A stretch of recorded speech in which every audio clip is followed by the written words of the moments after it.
And now, a tale well calculated to keep you in suspense.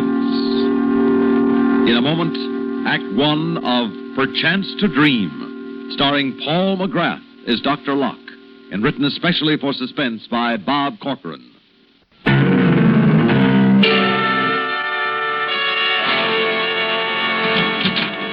Well, Mrs. Foster, this meeting is certainly under more pleasant circumstances than our first. Yes.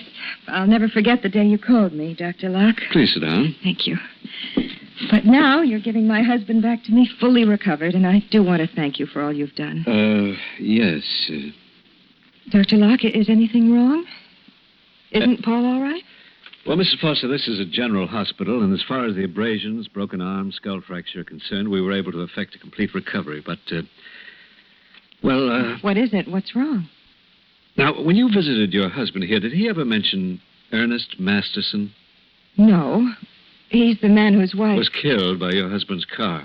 Well, should Paul talk about it? I mean, isn't it better forgotten? Well, some things can never be forgotten, and even worse, some things are remembered wrongly. Wrongly? Yes, this was an unfortunate accident. A sudden blowout. The car whipped onto the sidewalk, and Masterson was badly injured, and his wife was killed. Now, you know it was an accident. I know it's an accident. We remember it that way. The police, the coroner's jury agreed that no one was to blame. Even Masterson has taken that attitude, remembers it this way. But you're afraid that Paul doesn't? I'm pretty sure he doesn't. You see, since the accident was nearby, both your husband and Masterson were brought to this hospital. Masterson is making a good recovery, despite a rather weak heart. But it's taking longer because he's older. Well, has Paul said anything to him that makes you think something is wrong? Your husband won't talk to him. Won't talk to him? Well, why not? I'm not sure. It seems that your husband blames himself for the death of Masterson's wife out of all proportion to the truth. He's often depressed, Miss Foster. He doesn't talk. Often nervous, irritable. I've tried to talk to him. And Masterson's been to his room repeatedly, trying to show him there's no grudge, that he shouldn't go on accusing and blaming himself.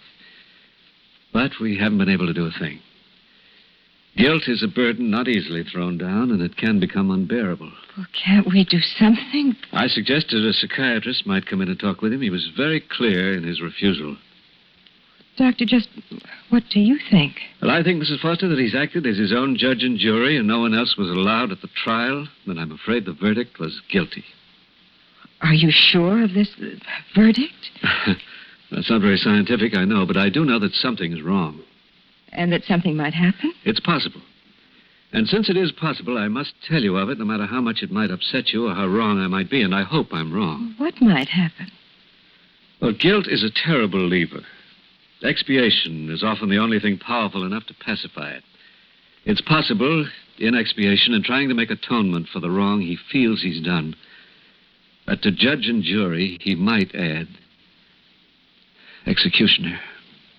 Oh, no. You mean do something to himself, take his own life? Oh, no, he couldn't do that. I'm sorry to tell you this, but you know that I must. He has a dream almost every night. He talks in his sleep. I've watched him. I've listened to him. It seems to follow a pattern. He fights for a time, seemingly against doing something.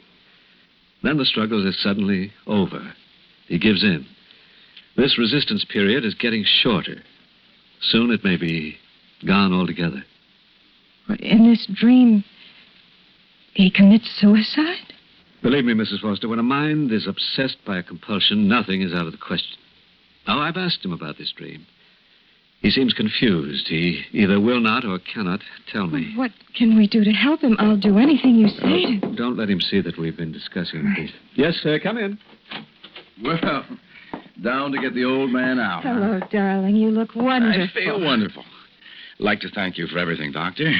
I guess I wasn't cut out to be a model patient. Well, if they were all as little trouble as you... We better run along. I know you're pretty busy. Oh, I stopped to say goodbye to Masterson. Thought you'd like to know. Oh, fine. That's fine. Well, I hope you're going to enjoy your freedom. I intend to. Thought we might take a little trip. By train. I'm through driving for a while. Would you like that, darling? Yes, that would be wonderful. I was thinking we might take a run up to Providence tomorrow morning. Providence? We don't know anybody in Well, that's a good reason for going. We'll meet somebody. Hope to see you again, Doctor. Unofficially. No one wants to see the doctor when he's well. Goodbye, Doctor. Bye-bye. he's not well, Miss Clemens. I'll swear it. He seems fine. Seems, yes, but there's something... Too bad he couldn't have taken it all like Mr. Masterson. He lost his wife, and yet he seems completely without bitterness. I don't think I could be that forgiving. Well, Foster's guilt won't let him be forgiving either, to himself. If only we knew more, Miss Clemens, we could anticipate and block any attempt he might make. Break the pattern of his dream.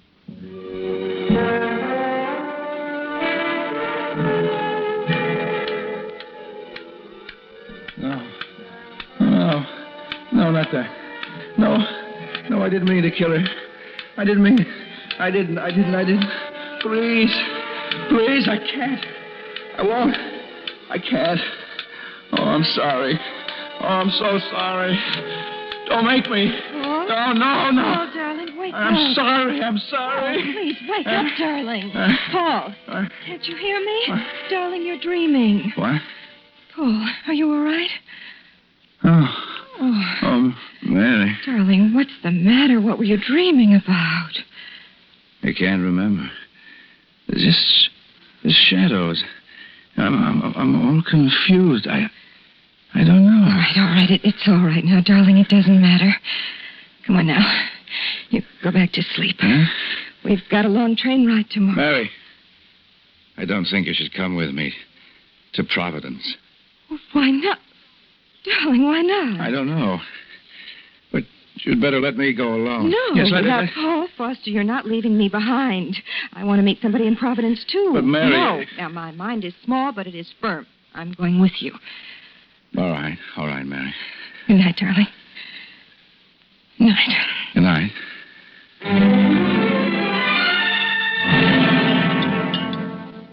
Now, what is that? Bill or fan mail? It's a note from Jan. Must have come by early this morning and dropped it in the mailbox. Anything to save a stamp. What's she got to say? Oh, Jan. It's the usual thing. One of the children is sick. I'm sorry if this is upsetting, and I repeat, I may be wrong.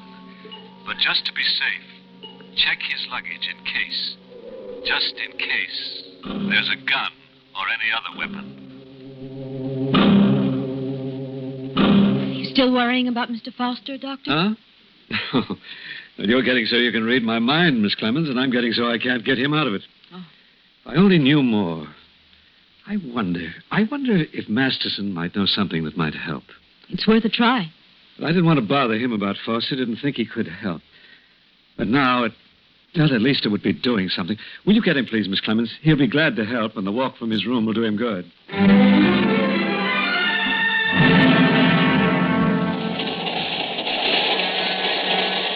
I wish we had something to read.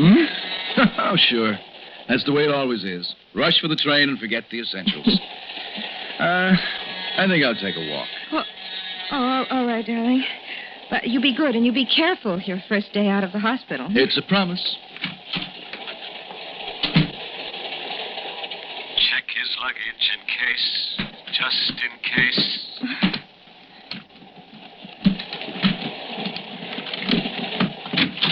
Why, Mary. Oh, Paul. What are you doing? Startled me. Huh? I ran out of cigarettes and thought you might have some in your suitcase. Well, what's wrong with these? They're right here on the windowsill. Oh, my goodness, right under my nose. Here, let me close that. Thanks, dear. Oh, why did you come back? I wondered if you wanted me to bring you something. Oh, thank you. There's nothing now that I have cigarettes. Okay. See you later. Lock the door.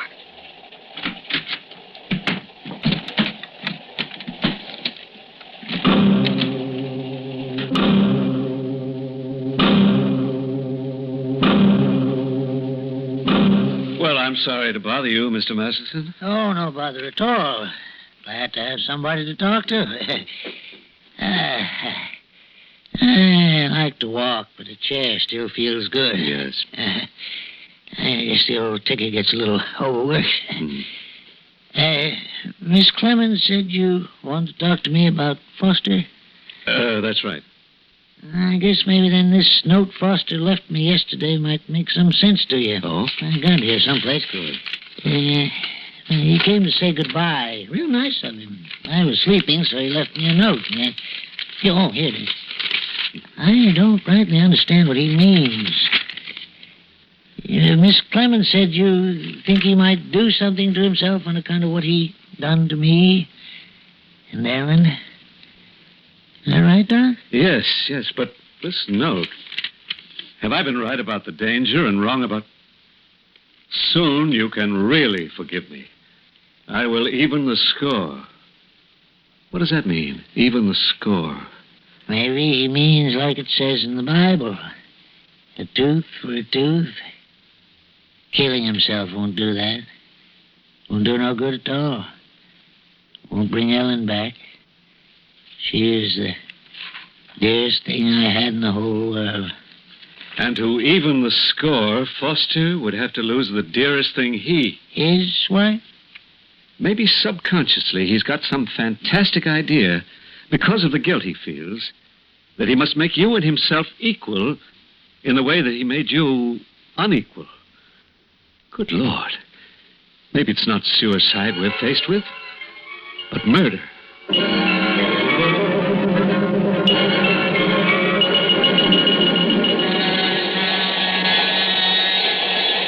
Excuse me, you're Mr. Foster? Yes, that's right. I have a telegram from Mrs. Foster. Oh, okay.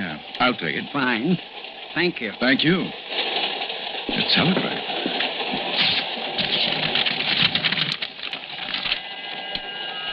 You may be in great danger. Call me at once. Dr. J. Locke, Grant Hospital. Dr. Locke.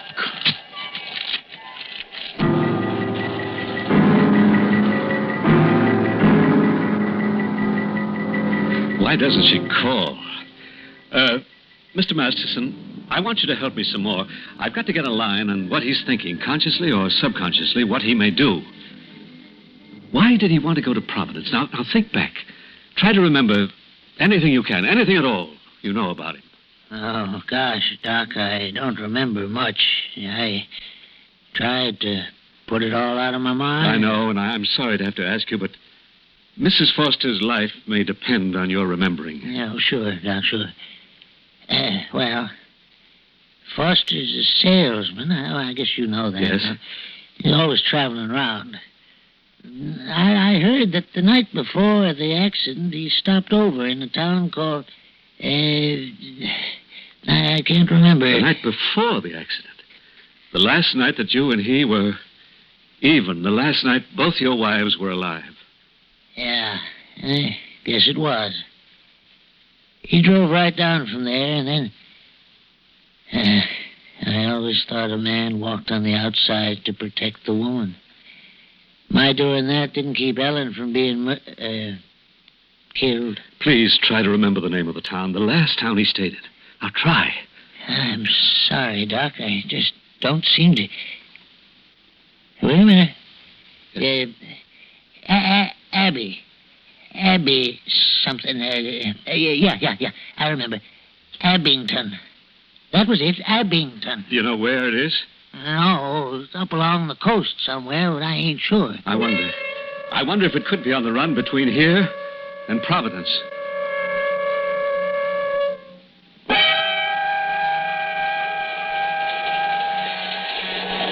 Jim. Oh, no. That's nothing. What have you got?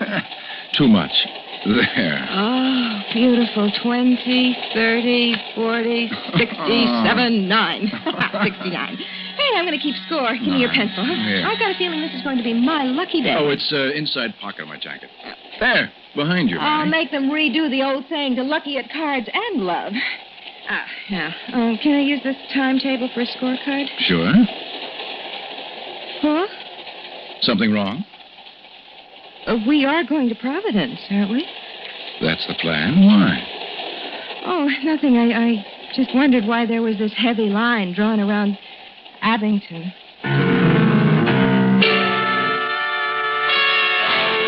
Yes, operator. Mrs. Paul Foster at the Brewster Hotel, Abington. And please hurry. It's very important.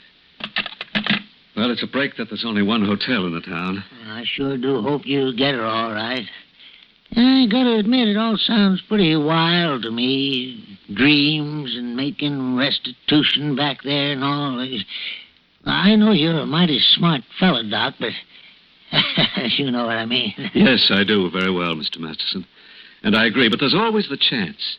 You see, he suffered a tremendous head injury. No one can ever say for certain just what damage is done. No, not to the brain. We can check that quite well.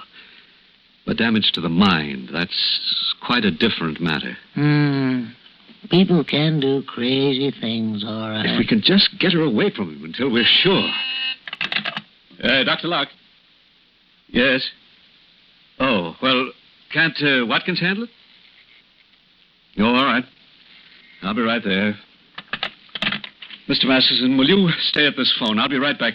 If she calls before I do, tell her to leave the hotel at once, to get away from him. Sure, Doc, sure. I'll stay right here. I'll warn her.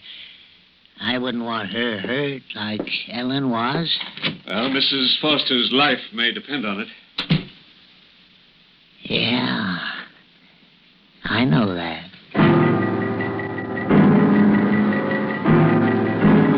You all right, darling? Oh, yes.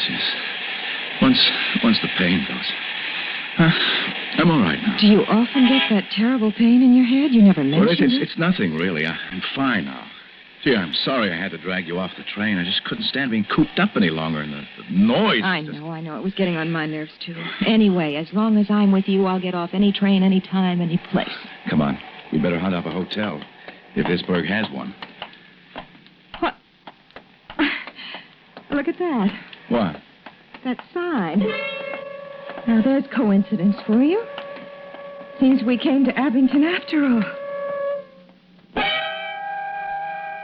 I had the bags taken up.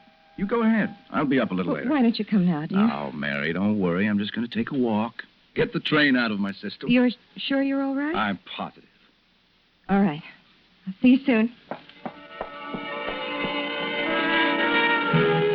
I've got to think. I've got to remember. What do I have to do? I must remember. I must. Hello. On your call to Mrs. Paul Foster to Nobody here made any such call.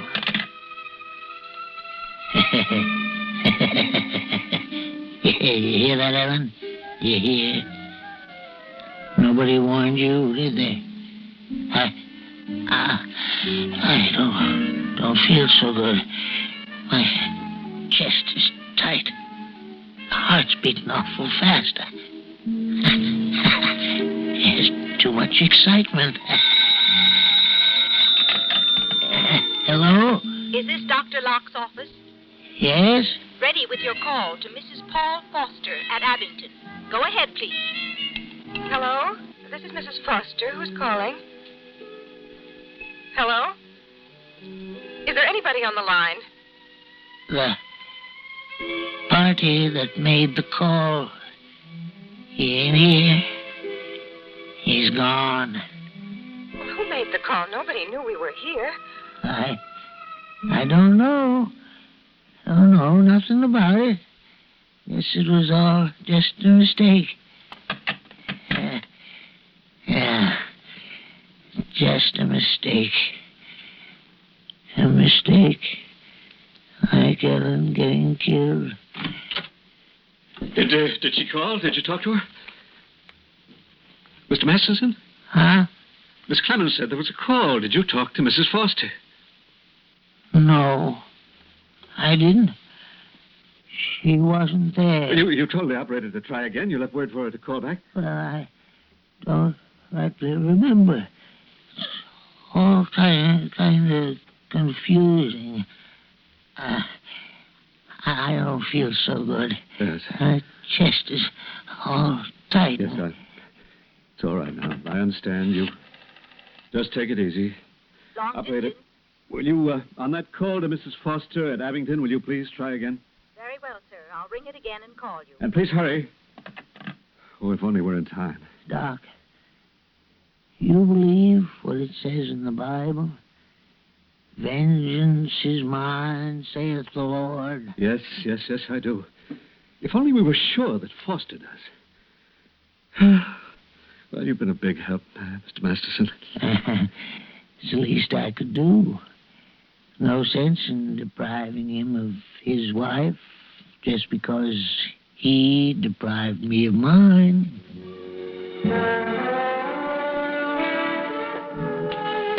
I didn't mean to kill Mrs. Masterson. It was an accident. Everybody said it was an accident. Oh, don't make me kill Mary, please. Oh, let me stop. Let me stop. I'm sorry. Oh, don't make me kill Mary. It's a dream. Is it a dream? Do it. And don't dream anymore. Peace. Do it. And then stop. And then peace. Paul, I had the strangest call. Maybe this is the same person. Hello? Miss Foster, this is Dr. Locke. You must get out. Oh, what's the matter with you? Mary. Miss Foster? Oh, Miss please. Foster. No. Miss Oh, Foster. my God, please. Mrs. Foster. Mrs. Foster. Mrs. Foster. Mrs. Foster. Mrs. Foster. Mrs. Foster. What's wrong, Doctor? Operator. Your call is still connected. Get me the police in Abington. Hurry. Yes, sir, right away. Dr. Locke. Mr. Masterson, look at him. Oh, the excitement. He's fainted. What's the matter? His heart gave out. He's dead. And just because he wanted to help.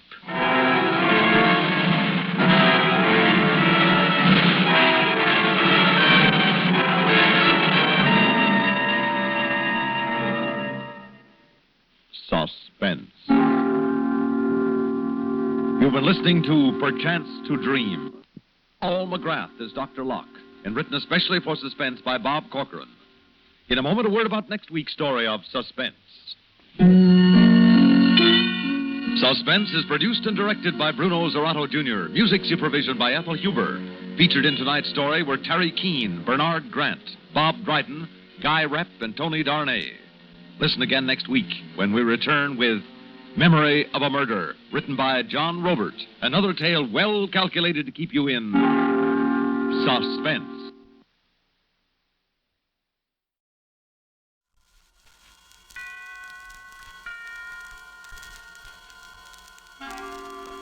Suspense.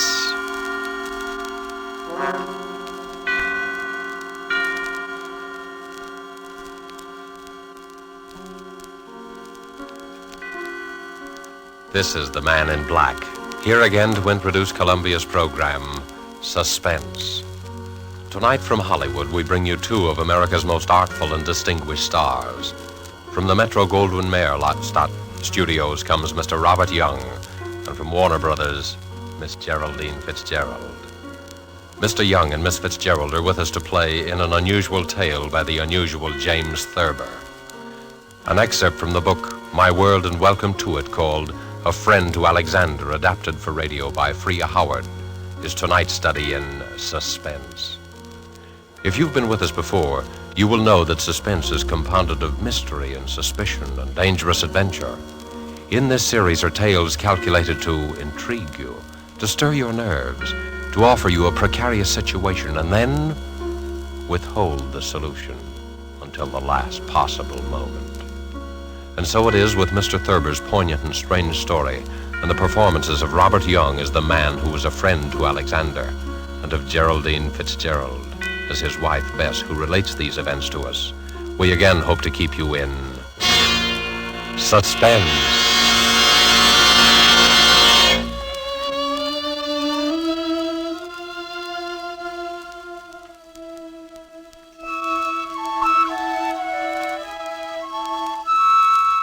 Harry was a laughing, happy-go-lucky fellow before he began to have those dreams.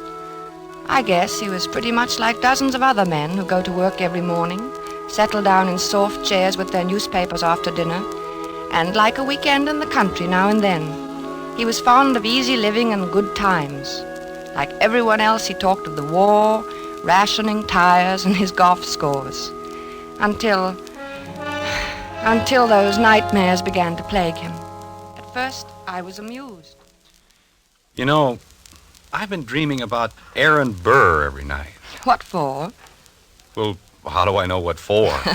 Aaron Burr is a funny person to be dreaming about nowadays. Why? I mean, with all the countries in the world at war with each other. What's so funny about dreaming? Maybe you're upset. Well, everybody dreams, don't they? I don't see why you'd see Aaron Burr in your dreams. Well, I do. Where do you see him? Oh, places. In Washington Square or Bowling Green or on Broadway. Even here on 55th Street? Mostly downtown. I'll be talking to a woman in a Victoria. A woman holding a white lace parasol. Oh. And suddenly there will be Aaron Burr. Bowing and smiling and smelling like a carnation. Telling his stories about France and getting off his insults. Who is the woman in the Victoria? What? The woman. Who is she? Well, how do I know? You know about people in dreams, don't you? They're nobody at all. Or everybody. Ah, but you see Aaron Burr plainly enough, though. I mean, he isn't anybody or nobody. Or everybody. All right. You have me there, but I don't know who the woman is. Are you sure? What's more, I don't care. Maybe it's Madame Jumel or Mittens Willett or a girl I knew in high school. Who's Mittens Willett? She was a famous New York actress in her day, 50 years ago or so. She's buried in an old cemetery on 2nd Avenue. I've seen the tombstone. That's very sad. Why is it? Oh, I mean, she probably died young. Almost all women did in those days. He's a vile, cynical cad. I was standing and talking to Alexander Hamilton when Burr stepped up and slapped him in the face. When I looked at Hamilton, who do you suppose it was? I don't know. Who? My brother, Walter, the one I've told you about. The one who was killed by that drunk in the cemetery. Harry, I never could get that story straight. I've told you about it a dozen times. This drunk came up to him when his back was turned and... What was he doing in the cemetery? That's not the point. He was killed. That's what's important. And I loved him very much. I don't understand what... What's the use of telling you every time I mention it? You start asking the same questions. I understand now, dear. When you looked at Hamilton, he was your brother Walter. Yes. Harry, maybe we ought to go to the country for more weekends. Weekends? Yes. I'm going to bed.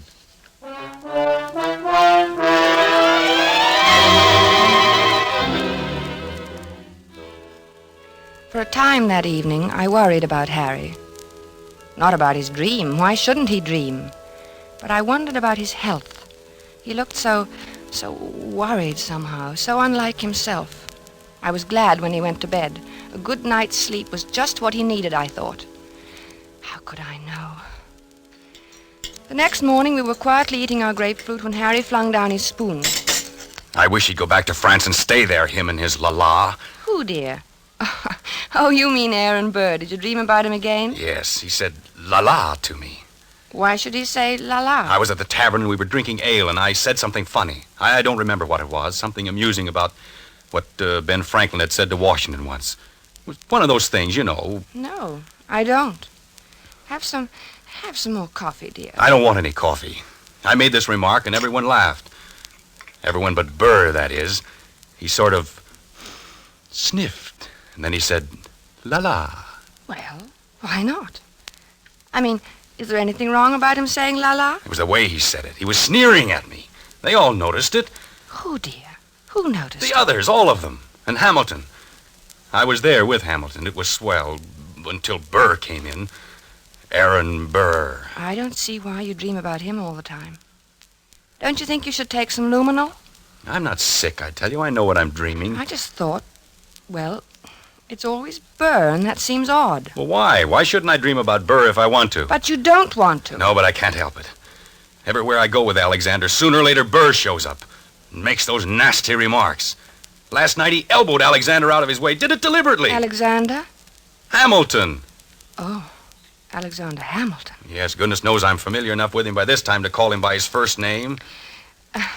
Harry, you know, we might go to the old Drovers Inn this weekend. You like it there.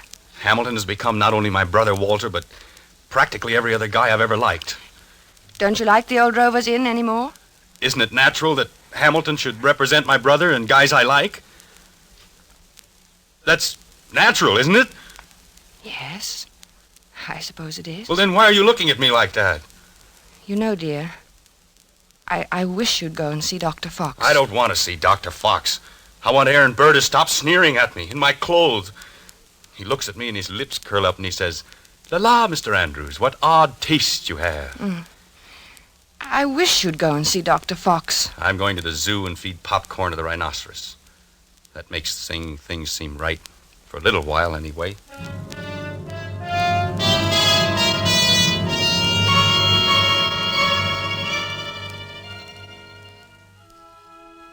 I thought he'd forgotten all about that ancient pistol duel, because for 2 days after that, he lost his haggard, tired look and actually seemed cheerful. But one night, about 5 a.m, he came into my room in pajamas and bare feet, his hair disheveled and his eyes wild. He got him. He got him. The rotter got him. Alexander fired in the air and smiled at him, just like Walter must have smiled. Like Walter? Oh, yes, dear. Your brother Walter, who was killed in a cemetery. This was at Weehawken in New Jersey. What? Your brother? No, Hamilton and Burr. The duel. Hamilton had a white ruff around his neck. Burr was in black tights, French clothes. Alexander lifted his pistol and fired in the air and then smiled at Burr. And then that fiend from hell took deliberate aim. He took so long. He meant to take his time about it. I saw him grin. And then he pointed his pistol at Alexander and fired. He killed him in cold blood, the foul scum! Oh, darling. Don't, darling. Here, dear. Take some of these pills. I don't want any. Oh, take it. You'll feel better. I don't want any, I tell you. Here, darling. Swallow. Please, swallow. All right. There. That's better. The cad. The rotten, sneaking cad. He grinned just as he fired. And Alexander clutched himself at the stomach. Then shook his head and tried to walk forward. Then he fell. With his mouth open as though he wanted to say something. And Burr stood there, grinning.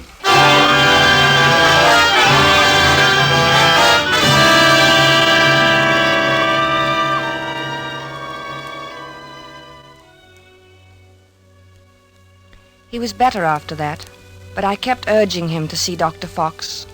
At first he refused, but later he decided to humor me. He was humoring me by this time, and Dr. Fox, too. How you been feeling, Doc? Oh, fairly well, Mr. Andrews. My pulse has been Now, just what seems to be the trouble? Nothing. Nothing wrong with me. He has nightmares.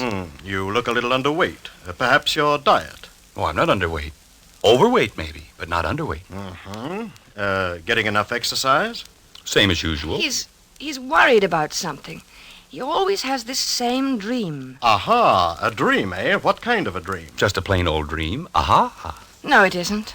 It's about his brother Walter, who was killed in a cemetery by a drunken man. Only it isn't really about him. Really? Why, very few people are actually killed in cemeteries. It's an interesting coincidence, if I may say so. You mean you know somebody who was killed in a cemetery, too? Is that the coincidence? No, I meant your brother being killed in a cemetery. You know, dead in a cemetery. A sort of, do you follow me? No. I think you should go see Dr. Fox, Dr. Fox. Interesting. Yes, very interesting. I wonder if you would mind stepping into the next room, Mr. Andrews. I want to give you a thorough examination. Right in here, sir, and we'll just have a look at you.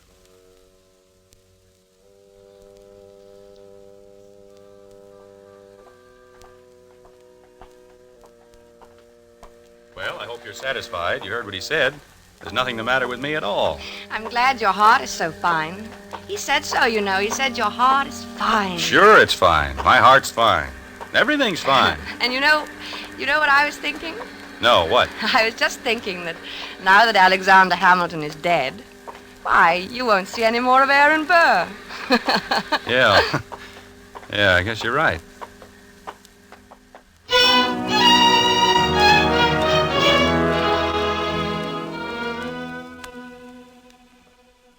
But I was wrong. Aaron Burr did not leave my husband to sweeter or more peaceful dreams. Harry said nothing about it for several mornings, but I could tell he was still being tortured by those ghosts. He brooded over his breakfast. He didn't answer me when I spoke to him.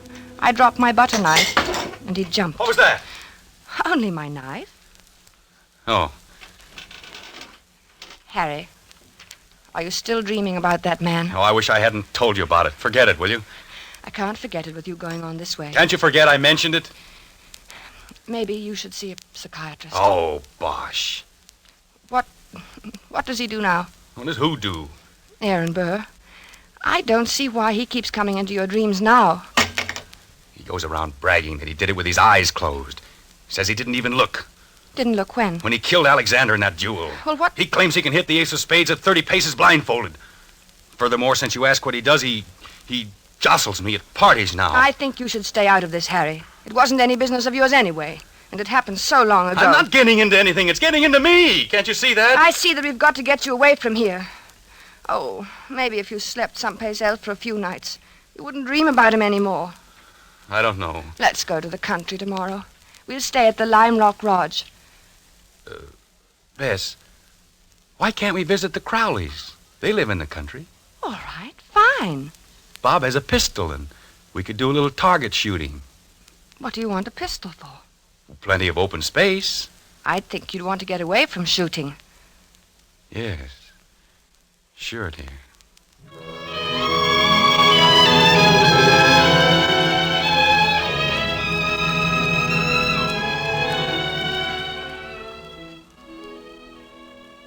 The vacation seemed a success at first. When we arrived at the Crowleys' house in the cab, I thought I'd left my suitcase at the railroad station. Harry laughed his old normal laugh for the first time in many days as he found the bag and handed it to me. And then he leaned over and kissed me. Good old Connecticut. Oh, Harry, this is wonderful. Oh, we'll have a grand time, Bess. Yes, dear. Hello, Miss. Hi, Harry. Here they come. Good old Bob. Remind me to tell him that rabbit joke. Hello, Madison. I'll take your bags, Mr. Andrews. Thank you, Madison. Good to see you. Thank you, sir. Hello there. Biz, what a wonderful Well, day. Bob, Hi, how's the Dad. old country squire? Oh, fine. How have you been? Never better. Boy, it's good to be here. Hello, Alice. Well, you two, I'm so glad you've come. It gets kind of dull here in the hinterland. Oh, I'm glad, too. Say, wait till you get one of our extra special cold martinis into you. You'll feel ship-shape. Still know how to mix them, huh? Better than ever. Get lots of practice these long country winters.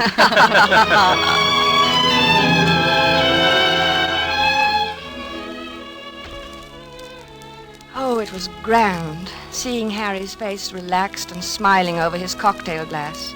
When I went to bed that night, I felt that at last that nasty old business of the dream was over, and I was happy. But when I woke the next morning, I saw my husband lying rigid on his back, staring at the ceiling. One Henry Andrews, an architect. What's the matter, dear? Nothing. Oh, why don't you go back to sleep, Harry? It's only 8 o'clock, and this is the country. One Henry Andrews, an architect. What are you talking That's about? what he calls me. Calls you who? One Henry Andrews, an architect, he keeps saying in his nasty little sneering voice. One Henry Andrews! Harry, please don't yell. You'll wake the whole house. It's early. People want to sleep. I'm beneath him. I'm just anybody. I'm a man in a gray suit. Be on your good behavior, my good man, he says to me. Or I shall have one of my lackeys give you a taste of the riding crop. Why should he say that to you? You ask me why. He wasn't such a great man, was he? I mean, didn't he try to sell Louisiana to the French or something behind Washington's back? He was a traitor. Then why worry what he says? He was a scoundrel, but a very brilliant mind. I was in hopes you weren't going to dream about him anymore. I thought if we came up here... It's him or me. I can't stand this forever. Neither can I.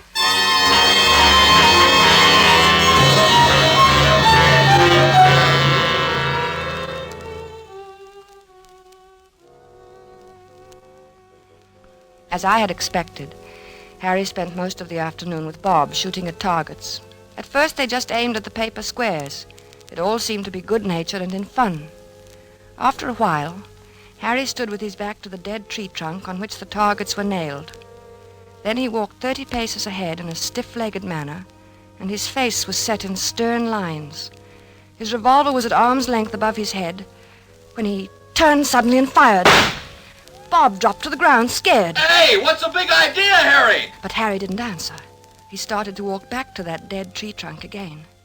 Then, with his back to the target, he began marking off the 30 paces. Bob called to him. I think they kept their arms hanging straight down. I don't think they stuck them up in the air. But my husband continued to count off. At the 30th step, he lowered his arm, wheeled about suddenly, and fired from his hip. Hey there, watch out! 2 of the shots missed the tree, but the last one hit it.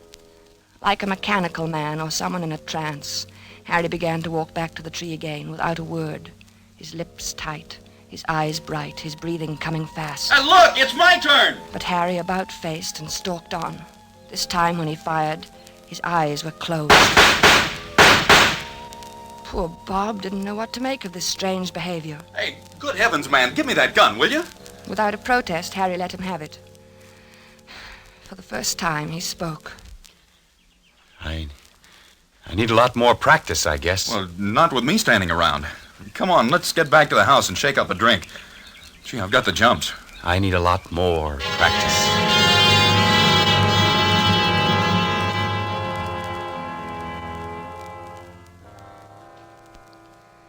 I guess I must have slept soundly that night, because I didn't hear him leave the room. He must have crawled out of bed, dressed silently, and crept out of the room. The sun was just coming up, and the light was hard, and the air was cold. Then I heard the shots. Harry! I threw on a dressing gown and ran downstairs. The Crowleys were in the hall. Oh, good heavens, Bess. Is Harry all right? It sounds like it. Where is he? What's he doing? It sounds as though he's out behind the studio shooting. Alice. Oh, no, take it easy, Bess. Bob will go out and get him. Maybe he had a nightmare or walked in his sleep. No. He never walks in his sleep. He's awake all right. Now, let's go down and get some coffee. He'll need some. Yes, I'll need some, too. Hey, what the dickens is the matter with him, anyway? I don't know. I'm so sorry. Bob, you go get him. At your service, madam, alive or dead. Bob, stop it. Okay, I'll do my best. Come on, Bess. We'll go to the kitchen. What's that noise? Where? In the kitchen.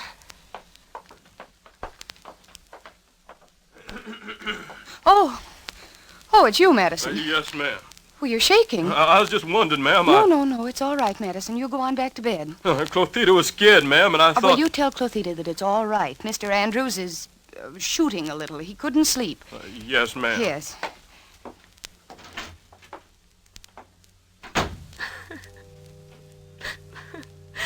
I don't know what to do, Alice.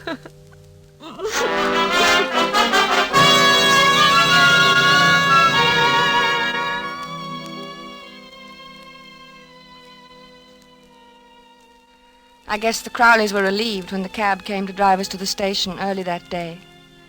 Their maid had threatened to leave. The neighbors were complaining about the early morning disturbance, and their own nerves were ragged. Boy, I'll need a drink after that. Yes, and make mine a stiff one. Gee, I'm sure glad he's gone. Well, it was either he or Clothita. You can't afford to lose a good cook these days. Say, what do you think's the matter with him? I don't know. It's what Clothita would call the shoots, I guess. You know, he said a funny thing when I went out and got him this morning. Well, let's have it. I could stand a funny thing. I asked him what the deuce he was doing out there in that freezing air with only his pants and shirt and shoes on, and you know what he said? What? I'll get him one of these nights. That's just what he said.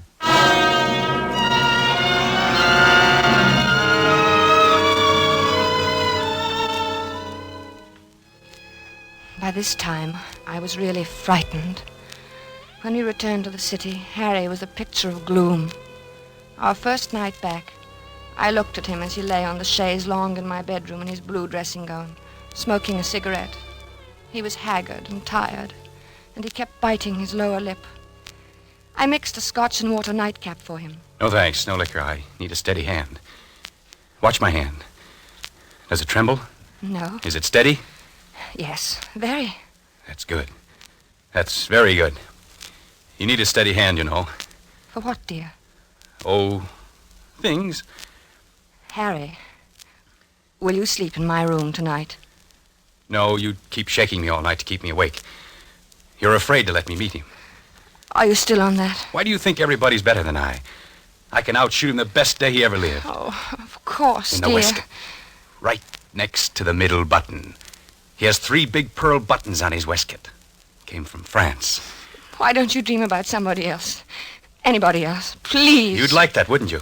You'd like to have me dream about somebody who wouldn't hurt a fly. Somebody like that. Because you'd know I'd never get in a duel with him. A duel? You're dreaming of a duel now? Ever since Hamilton died. Burr knows I hate him. It's nearly over now. Harry. It's him or me. I'll get him, the rotter. But, Harry... I know I'll get him. You see, I have a modern pistol. He has to use an old-fashioned single-shot muzzle loader. Is that quite fair? Fair? What do I care if it's fair or not? Was it fair the way he shot Alexander? Was it? Don't be mad with me, Harry. Oh, I'm sorry, darling. I'm very unhappy. I'm sorry, darling. And I'm worried sick. Well, I'm sorry, darling. Don't cry. Please don't cry. It upsets me when you cry. And I mustn't be upset. I must be very calm and rested. My hand must be steady tonight. Especially tonight. I'm so worried, Harry. Don't worry about me. I'll be all right. I'll be fine. My hand is like a rock.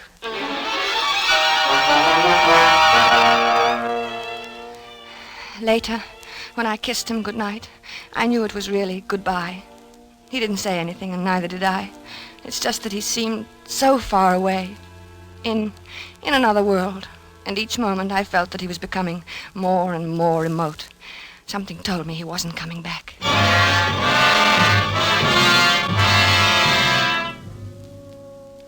I couldn't sleep. After an hour of tossing and turning, I went to Harry's room.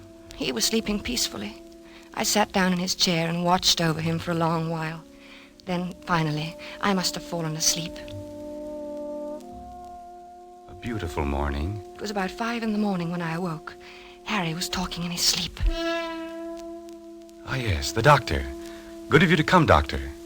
Yes, often misty at this hour. Harry. Are they loaded? Splendid. Harry, wake up. Yes, I'm perfectly ready. Is Mr. Burr? He is? Good. Shall we proceed? No, I do not care to make a statement. Very well. Yes, I understand perfectly. 10 paces. Turn and fire at the dropping of the handkerchief. Yes, 10 paces. Harry. Thank you for acting as my second, Mr. J. Of course, extremely good of you. Very well, then I'm quite ready. 1, 2, 3, Harry. 4, Harry, please. 5, Don't, Harry. 6, 7, 8, 9, 10. Harry. Harry, dear. Harry.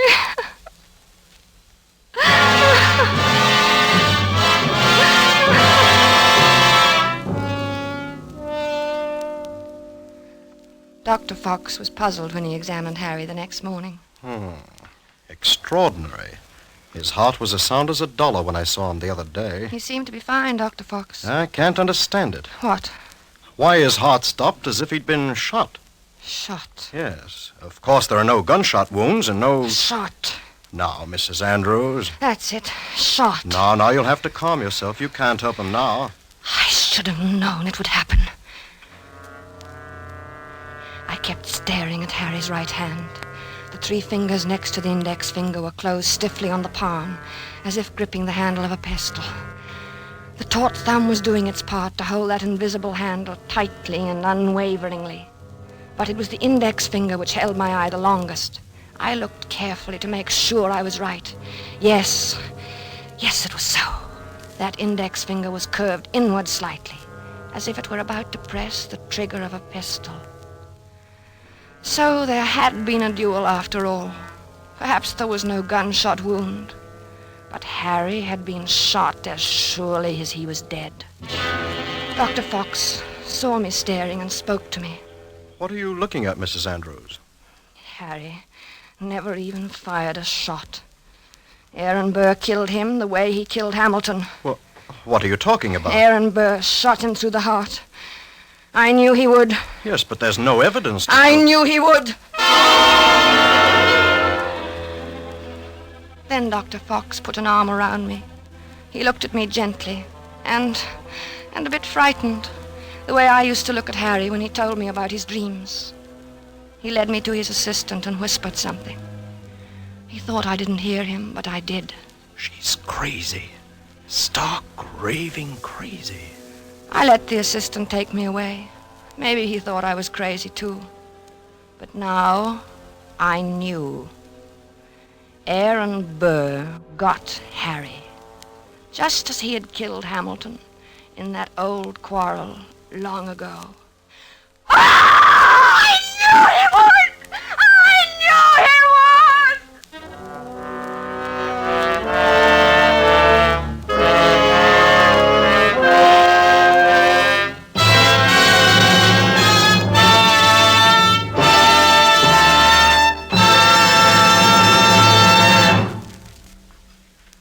so closes A Friend to Alexander, starring Robert Young and Geraldine Fitzgerald.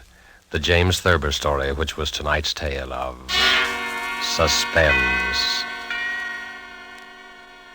The producer of these broadcasts is William Spier, who with Robert Louis Cheon, guest director, Freya Howard, author, and Bernard Herrmann and Lucienne Marowik, conductor and composer, collaborated in presenting A Friend to Alexander. Now CBS is pleased to announce that beginning August 17th at 10 to 10:30 Eastern Wartime, Mr. Robert Young, whom you've heard as star of tonight's Suspense, will begin a brand new CBS series entitled Passport for Hunter. Passport for Hunter will bring you each week the adventures of an American newspaper reporter among the people of the United Nations. Next week's broadcast will be written and directed by Norman Corwin, with music by Bernard Herrmann. And the star, as we have said, will be Robert Young. This is your narrator, the Man in Black, inviting you to be with us next week at this same time when, with Miss Agnes Moorehead and with a repeat performance by popular request of the play called Sorry, Wrong Number, we again hope to keep you in suspense. This is CBS, the Columbia Broadcasting System.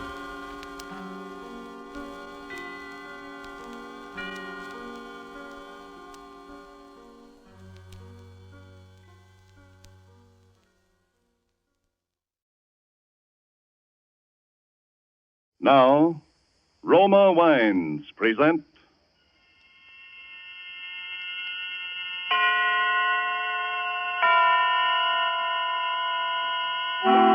Suspense.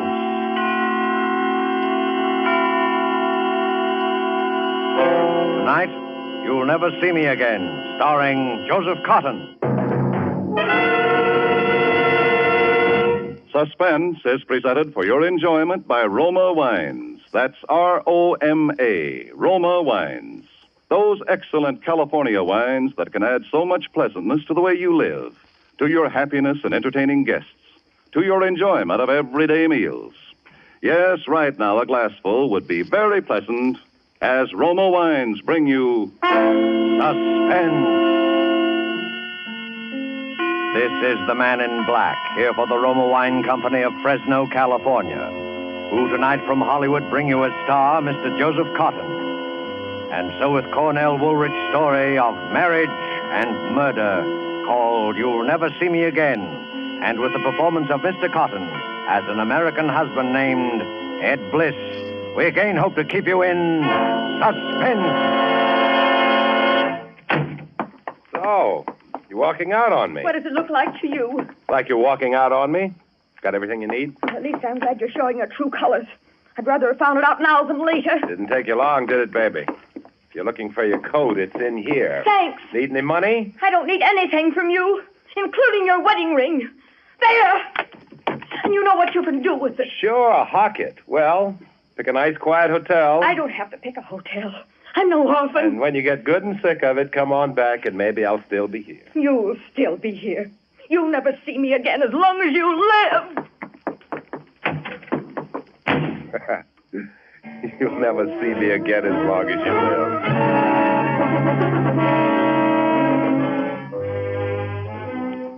You'll never see me again as long as you live, she said.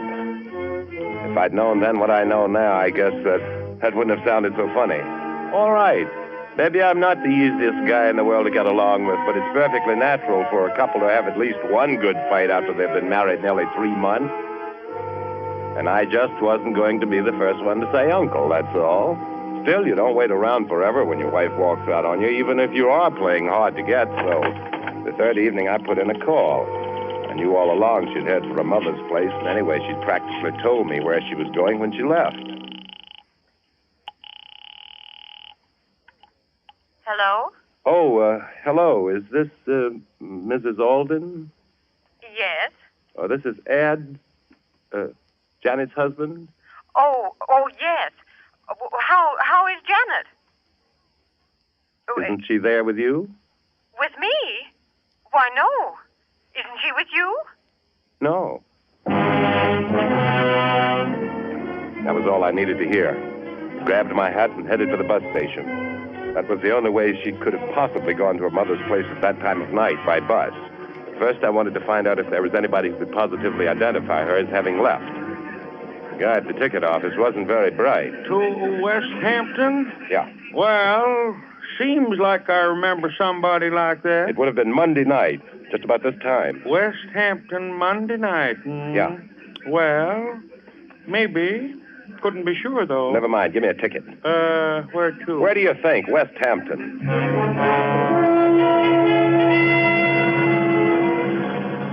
She was blonde, blue eyes, good looking.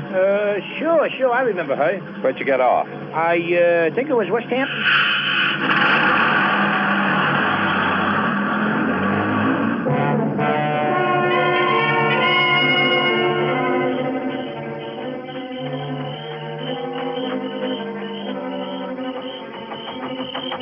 We're closed for the night, mister.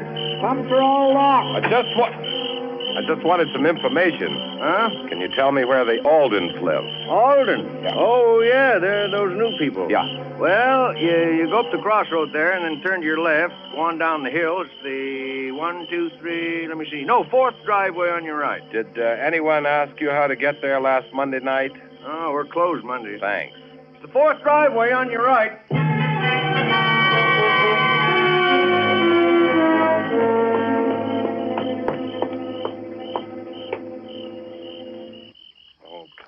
Come on. Must be somebody lost their way. Yes? I'm Ed Bliss, Janet's husband. Oh, yes. Come in, Ed. I've been looking forward so much to meeting you. I wish it could have been under different circumstances, though. Yeah. Oh, I'm so sorry. Haven't you heard anything yet, Ed? No, me? I can't understand it. It's not like her to do a thing like that. Oh, Ed, pardon me. I want you to meet Mr. and Mrs. Farley. We were just playing a little bridge. How do you do? How do you do? And this is my husband, Joe Alden. Guess that makes him your stepfather-in-law, doesn't it? Joe, this is Ed Bliss. How do you do? Nice to meet you, Ed. Well, I guess we'd better be going. Yes, I guess we have. I do hope that your wife... I mean... Well, I wouldn't worry about that. You heard about it, did you? Well, Ed, you see, they dropped in a little while after you phoned, and we thought... Oh, that's all right. Well, thanks for asking us over. Come again, real soon. Yeah, we'll do that. We Now, will. I hope you're tired. Good night. Good night. Good night. Oh, Good night. Oh, Ed, I hope you didn't mind about them. It's all right. Okay. Well, come on into the living room then and tell us about it. Not much to tell you that you don't know, is there? No, I suppose not. Sit down. Thanks. Can't I get you something to eat? No, thanks. Or some coffee or something? I think I'll pass up the refreshments this time. Well, I know how you must feel. Yeah, I guess you do. But I still can't. I just can't. You've painted this room lately, haven't you? Yeah. What about it? Nothing, just looks a little funny, that's all. You think so? Yeah, that brick wall in front of the house is kind of new, too, isn't it? You know I'm a bricklayer by trade, don't you? Well, now that you've mentioned it, Oh, Joe, how can you talk about... You better go on upstairs, Laura. She's taking it pretty hard. Yeah. You seem to be bearing up all right, though. You haven't lost any sleep over it yet yourself, have you? I'm not her husband. This isn't getting us anywhere. What was that? Laura, I guess she's going to bed. Oh. Well, I guess I better be getting down to get that last bus. How about staying overnight? No, thanks. Suit yourself. Wait a minute, I'll put the porch light on. I'd see all right. That's better. By the way, what happened? What do you mean, what happened? I suppose you and Janet had a row. What's that got to do with anything? I hear you got kind of a temper. Were you a little too quick with the flat of your hand? What's all this for, the benefit of the neighbors? Might be. Have you notified the police yet? No, and I don't like the way you ask questions. Okay. Want me to walk down to the bus with you? It's pretty dark. Maybe that's why I'd rather walk down alone. Now, wait a minute, Ed. I think maybe you got me All right. Maybe I have. Say good night to Mrs. Alden for me. Yeah, let us hear from you. Don't worry. You'll hear from me all right.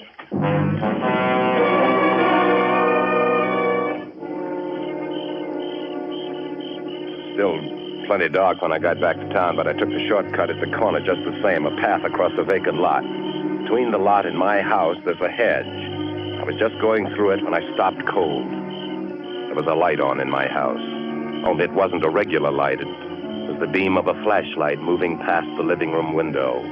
That could only mean one thing, cops. Of course, it was Joe Alden that tipped them off. I just waited, and then I heard the front door open and close. I saw two men standing outside, and one of them went up the street. Pretty soon I heard a car drive off. The other man was just a shadow now, standing by a tree in front of the house. You could see he was expecting me to come from the other direction. I stepped through the hedge and went over to him. Would you be looking for anybody in particular? I might be. Who are you? Ed Bliss. Who are you? Detective Stillman, Bureau of Missing Persons. How did you know anyone was looking for you? Oh, I'm just bright that way. Yeah? Well, they like bright boys down at headquarters. Come on, let's go.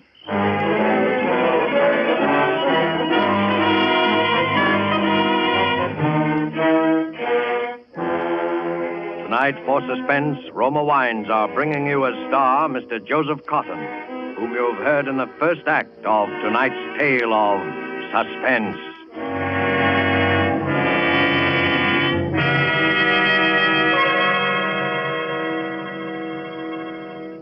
In many foreign countries where discerning tastes have found Roma wines, they are an expensive luxury, imported and treasured. For Roma wines are in every sense fine wines from the choicest vineyard country of California. They are products of age-old winemaking skill, aided by modern quality controls and tests that assure unvarying excellence of taste and character. Yet, Roma wines cost you mere pennies a glassful. Such enjoyable flavor and constant quality, such low cost, such high wine value, have made Roma by far America's largest selling wines, enjoyed by millions with meals when entertaining anytime. Try Roma wine yourself. Tomorrow at dinner, no matter what you're serving, place on the table a cool bottle of ruby red, hearty Roma California Burgundy. See how much new zest it adds to food, how it makes a real occasion of even the simplest meal. To enjoy this extra mealtime pleasure, just ask your dealer for R-O-M-A, Roma wine, made in California for enjoyment throughout the world. And now it is with pleasure that we bring back to our soundstage Mr. Joseph Cotton, who, in the person of Ed Bliss, resumes the story called You'll Never See Me Again. Tonight's study in Suspense.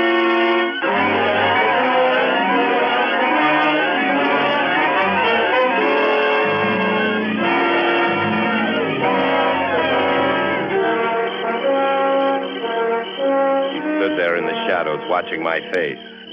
Detective Stillman of the Bureau of Missing Persons. I'd been expecting this to happen sooner or later, but now that it had, I was stunned for a moment. He said it again. Come on, bright boy. They're expecting us at headquarters. Now, wait a minute. I want to talk to you. I'm in a jam. Oh, you're telling me. Not the way you think. Would you come inside with me? I've been inside. What kind of a furnace do you have in your cellar, Bliss? An oil burner. The kind that turns on automatic with an electric cut-in? That's right. Why? Is there a fuse blown? How did you know there was a fuse blown? Was that why you were searching my house with a flashlight, or was it because you didn't have a warrant? Oh, you really are a bright boy, aren't you? Well, come on. Now, listen. I don't want to have any arguments. I want help, and I want it bad. Will you give me a break? What kind of a break? No, this is no place to talk. Will you come inside? Okay, but you'd better talk fast and good. Don't worry.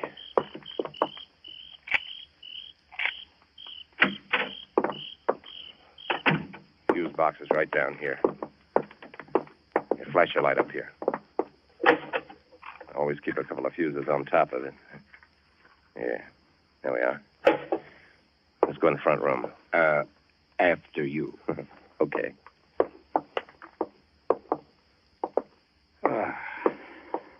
Now, Now, what do you want to talk about? Don't you understand? She's my wife. I'm scared. Then why did you run out? Why didn't you tell the police? Because at first I thought it was just, one of those things. And anyway, I knew where she'd gone, back to her mother's. How did you know that? Because I went down there after her, because all kinds of people saw her go. Bus drivers, ticket sellers. Only when I got there, she wasn't there.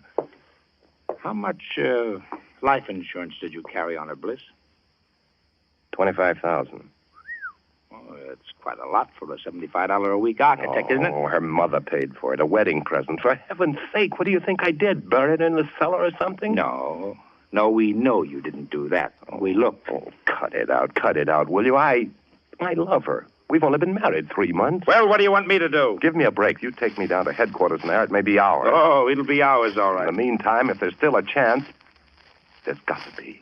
She's somewhere, and she's in danger. I know it. Yeah, how? I tell you, I followed her down to her mother's place in West Hampton. There's a guy at the station who remembers selling her a ticket. The bus driver remembers her getting off there, and then she just disappeared.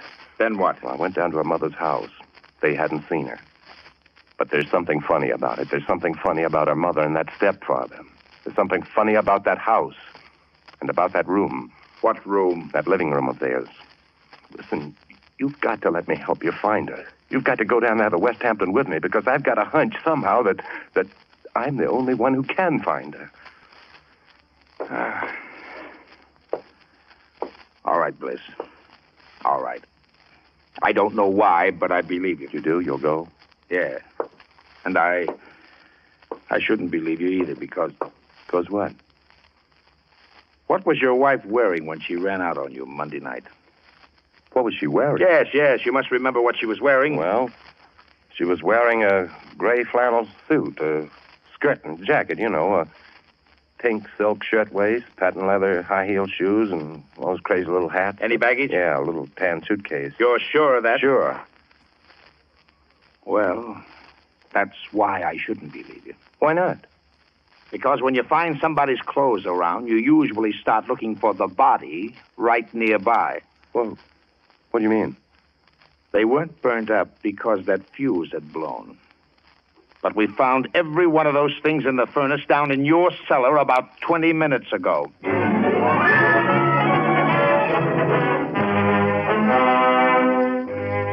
he said that, I knew there wasn't much time. But he was going up to West Hampton with me anyway. That was the main thing. Of course, first he had to rout out the bus driver, the ticket seller, and check my story with them just to be sure I wasn't trying to pull a fast one. But that was all right. I'd expected that. And we climbed into the police car and headed out to West Hampton. He believed me now, all right. That car couldn't have been pushed any harder if I'd been driving it myself. Still, it was getting daylight when we got there. Parked the car a little ways down the road and walked toward the house. See what I mean, Bert? Take that brick wall, for instance. Oh, what about it? It's new. What did he build that for? It's not tall enough to hide the road. It's not even tall enough to keep a dog out. Why'd he build it? Well, maybe he built it to keep in practice. Come on, let's go in. It's awfully quiet. Well, why not? They're probably in bed, where I'd be if I hadn't let you talk me into this. Listen, Bert, you don't think... I'm here, ain't I? Go on, ring the bell. No answer. Keep trying. Shades are all down. I don't think they're in. Come on, let's try the back door. Shades are down on this side of the house, too. Look, the garage is empty. Yeah. Well, I guess our birds have flew the coop, all right. Bert, I don't like this. Come on, we'll try this back door anyway. Uh-oh, it's locked. Here's an axe. I'd like to try my keys first.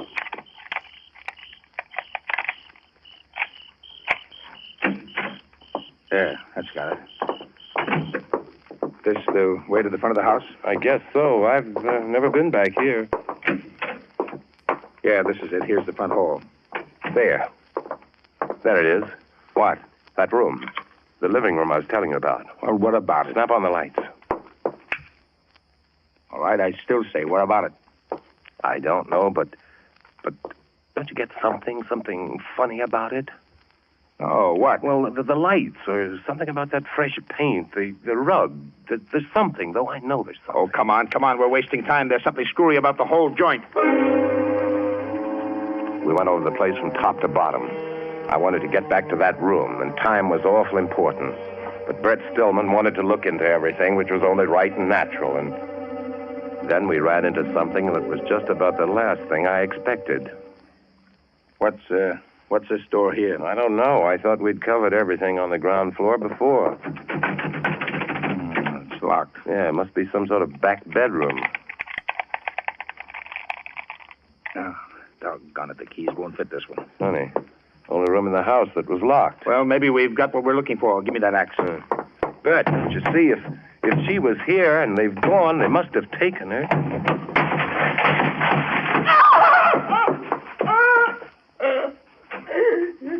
Well, who's she? Mrs. Alden. Your wife's mother? Yeah. Where's your daughter? Oh, please, please. Come on. Where is she?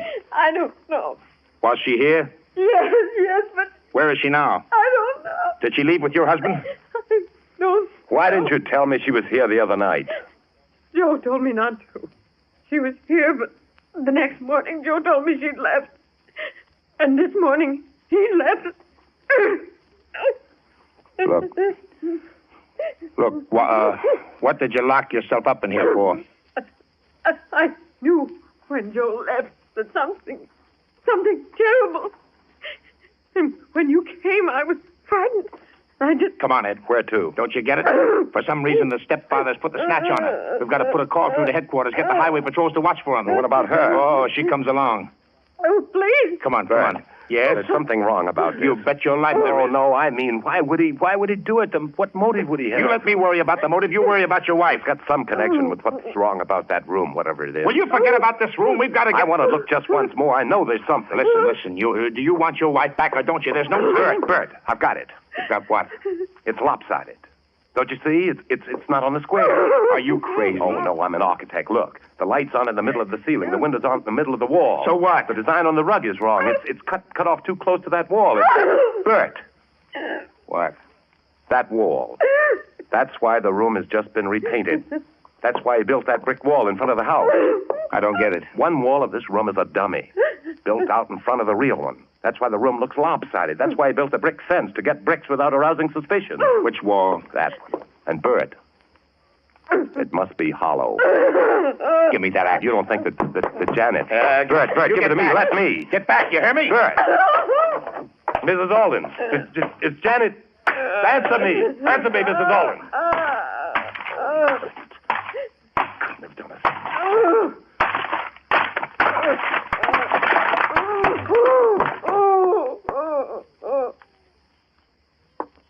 Ed. Yeah? Ed. Didn't you say your wife was young? 23. Well, then you can look. This is an older woman. Oh. Do you know her? No. Well, there's your motive. Yeah. But who could it be? I don't know. She must know. The mother. She can't even talk. Ed, you'd know if she was the mother. Of course I'd. No. I wouldn't. I never saw Janet's mother until I came here to the house Monday night. Mrs. Alden. Mrs. Alden, answer me. I'm not Mrs. Alden. That's Mrs. Alden!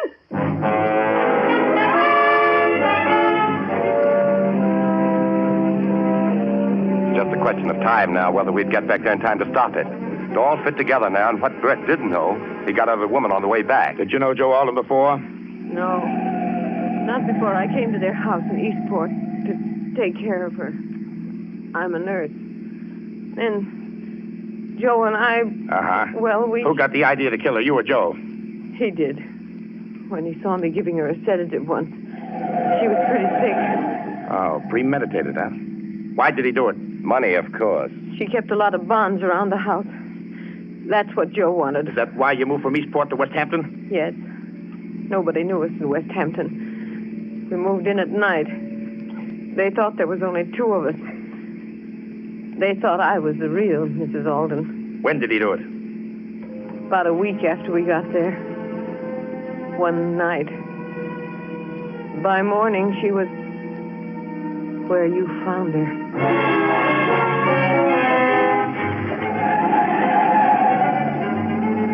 We were doing better than 80 most of the way, but I still didn't think we'd make it. Naturally, Bert was afraid to put the local cops around the house for fear Alden would spot them first and take Janet away and do it somewhere else, if he hadn't done it already.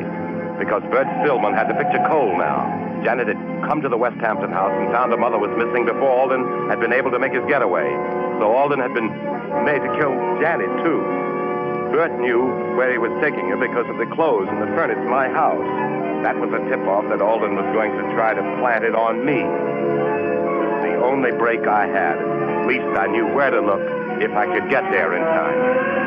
The outskirts of town, we picked up a police escort, but Bert made them lay off when they got near the house. We drove up the side street and parked a little ways off. We walked up to the house. There was a car in front of it. Is that Alden's car?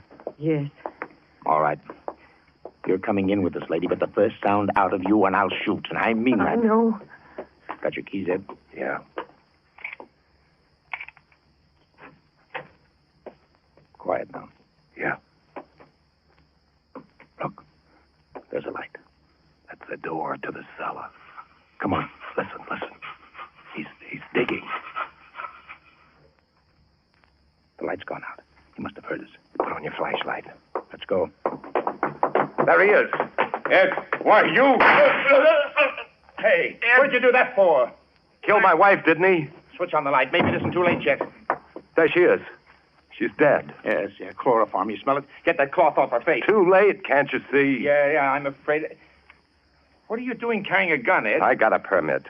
Anyway, what's the use of asking questions like this now when... Look, she's moving. What? Yes, What? she's alive. Here, give me a hand. Ed, help me. Ed. Where you going, Ed? Put up your hands, Ed. Okay, they're up. Come on back down here. All right. Take it easy. I'm coming. Ed, you could at least have done it yourself. Instead of hiring murderers.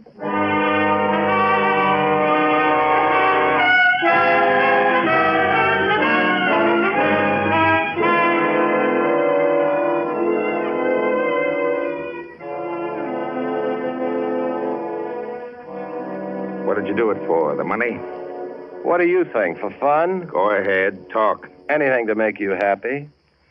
Would have been perfect if Alden had killed her when he first got her in the cellar like I told him to. Maybe he had a sneaking idea I was going to double-cross him. He was stalling until the last minute. I don't know. Anyway, won't do him much good where he is. What did you have on him, Ed? The mother, his wife. I'd been up there before alone. I knew he'd killed his wife because I'd seen a picture Janet had of a real mother, and I spotted the room right away. I told Alden I'd split the money with him if he did it. And if he didn't... Go on. Well, I knew I could pick a fight with Janet. I knew she'd run up to her mother's. Then I went up there to make it look good. After I left, Alden was to call the cops like he did. You'd take me down here to headquarters, and while you were giving me the old third degree, Alden was supposed to plant the body in the cellar. That way, I was in the clear because you'd know I couldn't have done it while I was down here talking to you. And you'd know she hadn't been there before because you'd looked. That's why I planted the clothes in the furnace, remember? So you would look. Smart. I had an alibi, and nobody had a thing on Alden unless I squawked. And he had to take that chance. Looked pretty good there for a while, didn't it? Yeah. Well, your wife's outside. Do you want to say anything to her? Yeah. Just tell her I said, you'll never see me again.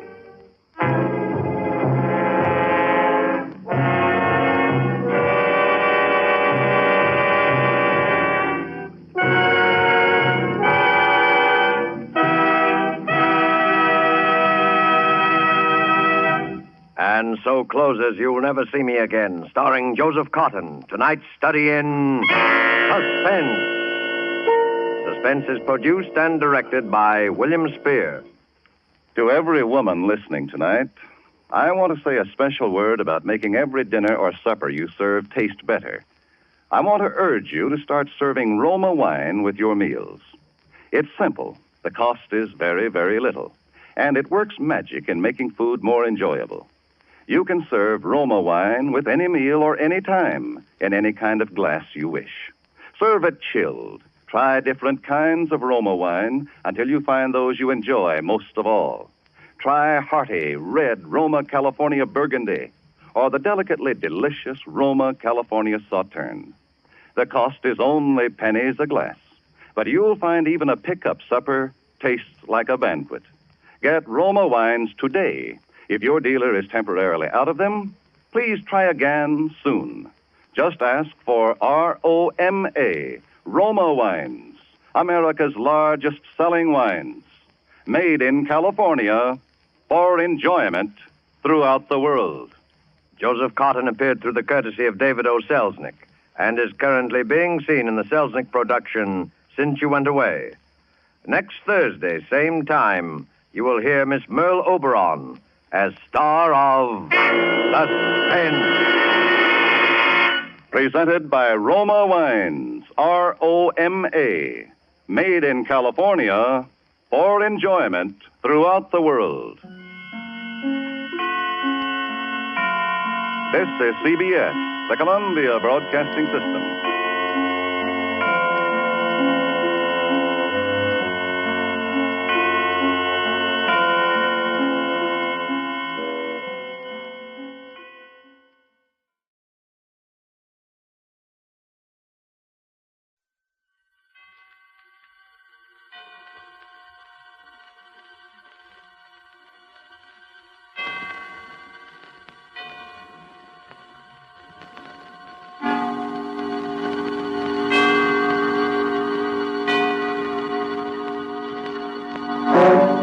Suspense.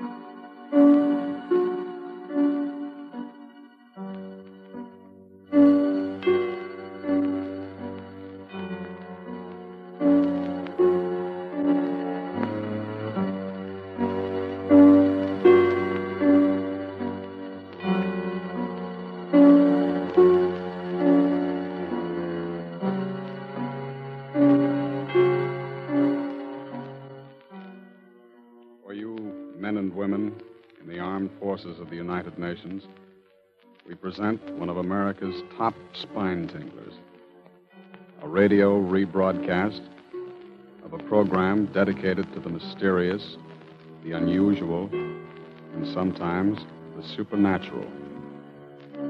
A program of Suspense. This is the truth. Do you understand? The truth. It must be the truth. It has to be.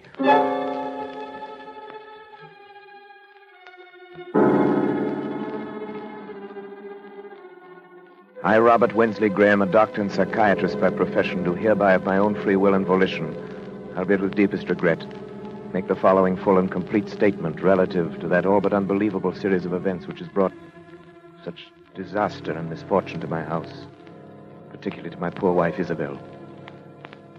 It had its beginning, properly speaking, some 2 months ago, to be exact, on the evening of July 25th. We were in the drawing room, Isabel at the piano, practicing, as she said. Her Aunt Jane and I on the opposite sides of the room.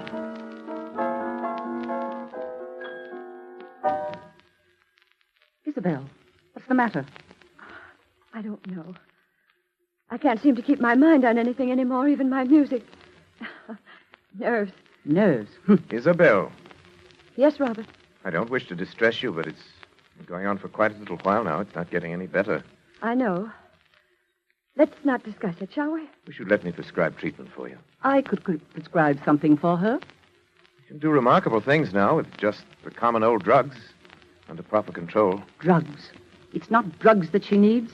It's to get out of this house for a while. It's to get back to the concert stage where she belongs.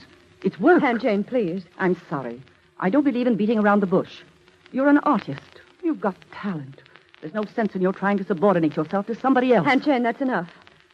I'm not subordinating myself to anyone. Really, Aunt Jane, you mustn't interfere, you know. Robert doesn't want me to go back on the stage. Darling, it isn't that I don't want you to go back. I'm proud of you. You know that. It's only because I know that going back to a professional career in your present mental condition would be terribly harmful. I know, Robert. I know you're right. Oh, after all, I'm a doctor. It's my business to know these things. I get it. Probably the hospital. Hello? Yes, it's Dr. Graham. Oh, yes. It's for... Who? Huh. Well, when would you like to see me? All right. Fine. No trouble at all. Very well, I'll be expecting you. Goodbye. Isabel, good heavens. What do you suppose that was? Who? Roger Holcomb. Do you remember the case? Roger Holcomb? I remember it. Of course you do. The fellow was brought back from the dead, as the newspapers put it, about a year ago. Oh, yes. Yeah, he really was dead for 4 full minutes, as far as medical science was concerned. Then Bates brought him around. It was 9 days' wonder at the time. Well, what does he want to see you I about? don't know, something to do with his experience, obviously. He was in a terribly agitated state. Poor fellow had been walking up and down in front of the house for an hour trying to get up courage to ring the bell. Finally phoned from the corner drugstore. Why, the poor man. Why in the world should he do that? Anxiety neurosis. They hounded him, in the most shocking way. Got out of the hospital. Preachers and spiritualists and movie agents, just plain fakers. People trying to find out if he remembered anything of the 4 minutes. He's supposed to be dead. People just trying to exploit him. Oh, must be Holcomb now. Take him into the office.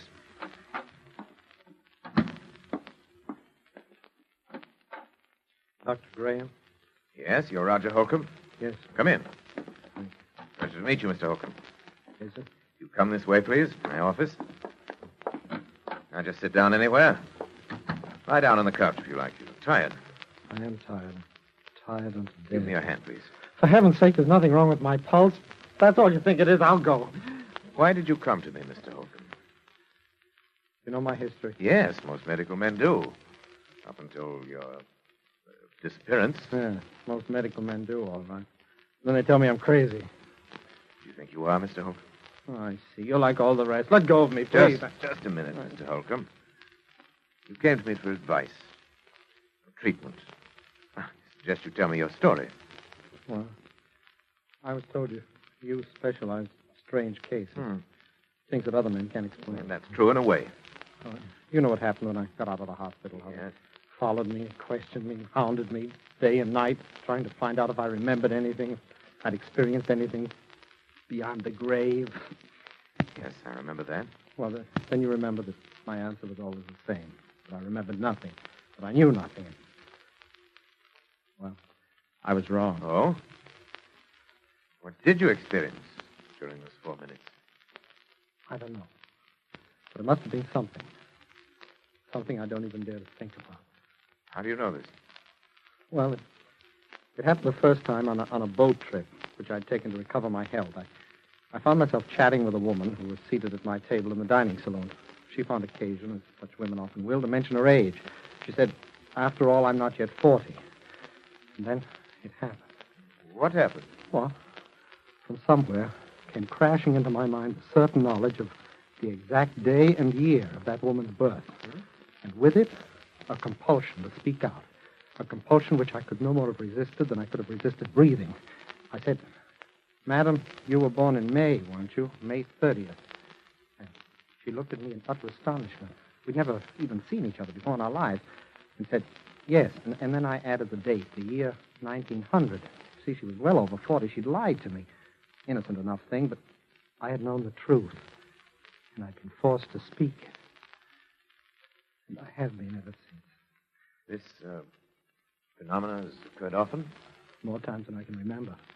Every time a direct lie, no matter how trivial, is uttered in my presence, I suddenly know the answer to that lie. I know the truth. And I'm compelled to speak it. And this condition has existed only since your... Since my 4 minutes beyond the grave, yes. Quite. It's as though, in that brief time, I glimpsed eternity. As if I'd seen revealed all truth of all the ages. I can never tell you how horrible that feels. I found that men, even the most honest of men, live by lies. Tell me, you have a family, friends who are understanding? Oh, for heaven's sake, Doctor, don't you understand what this has done to me? Yes, I had a family and friends, a girl I was going to marry. Today I'm an outcast, pariah. I'm shunned, feared. I'm hated. Yes, hated. Mr. Holcomb. Mr. Holcomb, I believe that this condition is very real to you. It causes you very real anguish. I want to help you. Do you think you can? I'm confident that I can. Suppose you could arrange to stay with me here at my home for a matter of weeks or months, if necessary. Well, I'll do anything. Good. Anything in the world to be a normal man again, but... But what? Dr. Graham, I can see that you still don't believe me. Oh, no. I beg of you. You don't know the terrible responsibility I'd be to you. I'd be like a spy, like some inexorable prosecutor from another world. Mr. Holcomb, let me worry about that. All right. Is there anyone else in your household who might object? Oh, no, there's only my wife and her aunt. Have your own quarters. Be quite comfortable, I assure you. I'm sure I'd be. It's a lovely house, but I've seen of it. Yes, I'm rather lucky. I'm interested in research primarily. Not much money in that, you know, but a couple of years ago I came into quite a nice inheritance. House went with it. What is it? What's the matter? The inheritance was not yours. It was your wife's. The house is your wife's. You were penniless.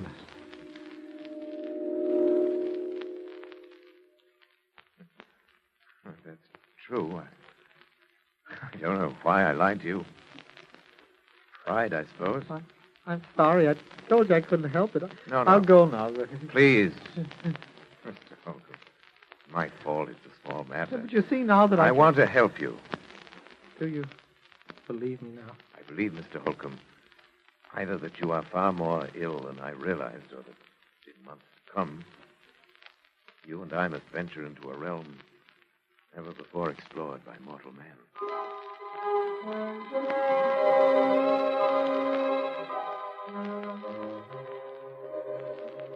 It was utterly fantastic, and yet it was true. I checked the facts again and again. He could not possibly have known, and yet he knew. Could you imagine what this meant to a man of science? If I could fathom the depths of Roger Holcomb's mind, I could make a contribution to the body of scientific knowledge absolutely without parallel in modern times. I'd be more famous than Pasteur or Ehrlich. There remained the problem of Isabel. I was aware of the danger, of course. I was acutely aware of the peculiarly delicate balance of her mind at that time. Of the fact that the presence of a man like Roger Holcomb might be seriously detrimental to my rather well-conceived plans for Isabel. I believed I could control the situation. I determined to proceed. Actually, Holcomb's presence made itself felt almost immediately. The first incident came after he'd been with us.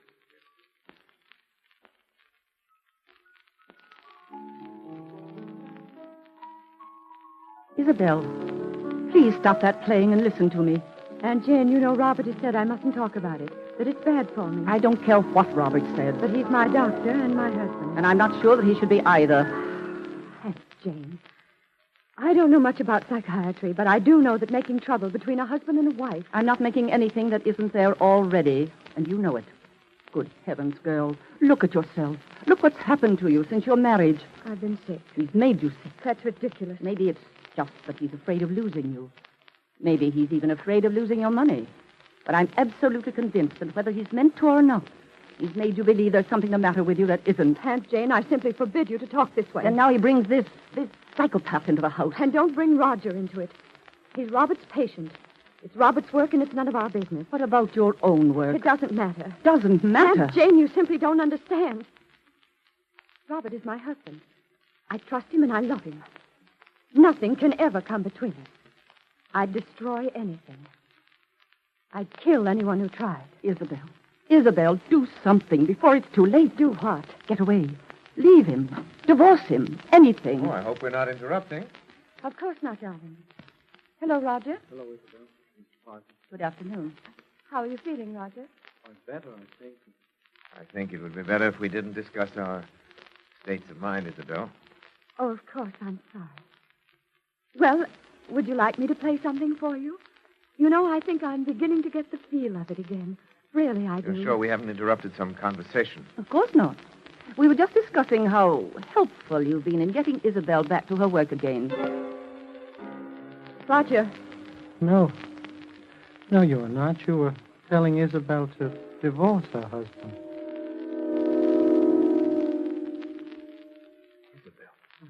I'm sorry. I'm sorry. Roger, come back. Isabel, is that true? You brought him in here deliberately. Is that true? It doesn't matter, I suppose. You've known how I felt for a long time. Yes, I'm afraid I have. Robert, it was all so silly. She didn't mean it. It was just I that did she... mean it. But I did mean it. I'm sorry, Isabel. But I've been under this roof too long as it is. Oh, Jane, you're not leaving us. It's best, Isabel. Yes? Yes, I think it's unquestionably best. Best that you go at once.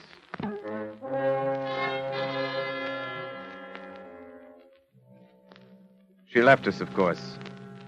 I'd always believed that Jane exercised an unfortunate influence over Isabel. I did not dream it had reached such a point as this. Yet this incident gave me my first insight into the relationship which was destined to develop between Isabel, Roger, and myself. The first and most obvious result was that within a matter of weeks, Isabel was to lose every friend she had.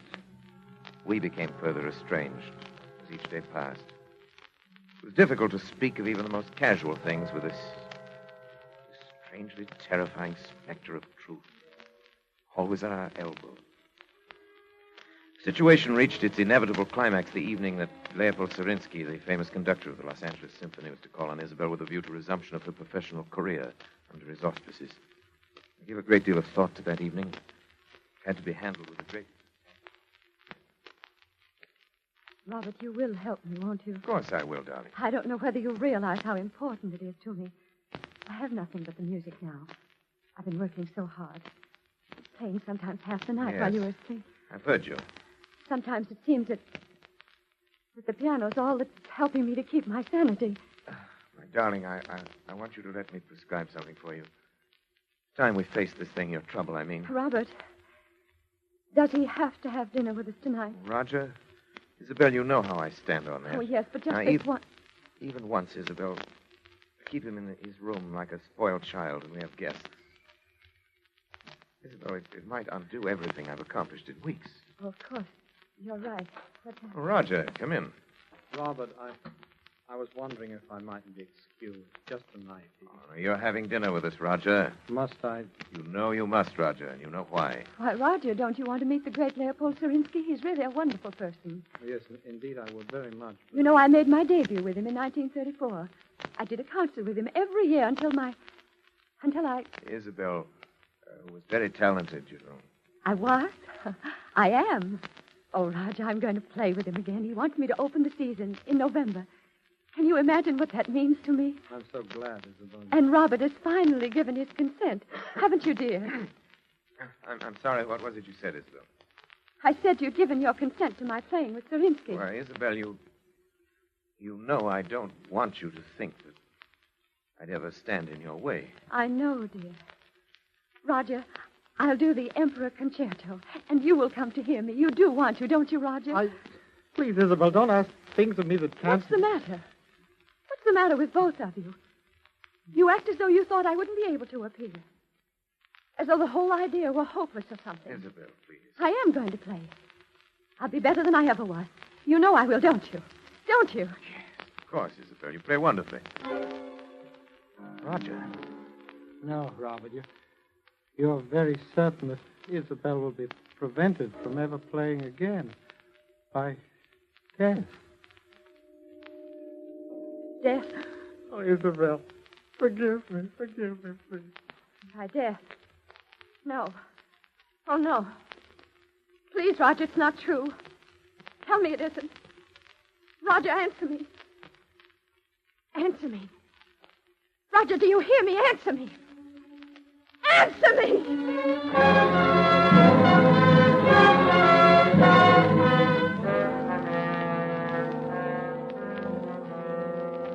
When Sarinsky arrived, I told him it'd be quite impossible for Isabel to leave her room. The concert was canceled, and indeed, to my knowledge, she's never touched the piano since that day. By now, to even the most casual observer, it must appear only natural that Isabel had every motive for a desperate, almost paranoid hatred of Roger Holcomb. This much was clear to me. The rest not yet. But one thing from any point of view was certain. I had to keep Roger and Isabel apart. Perhaps what I feared was indeed inevitable. I honestly did not think it so at the time. As a precautionary measure, however, I prescribed a drug for Isabel, which she at last consented to take. I gave her her own supply. She administered it to herself, as I had directed.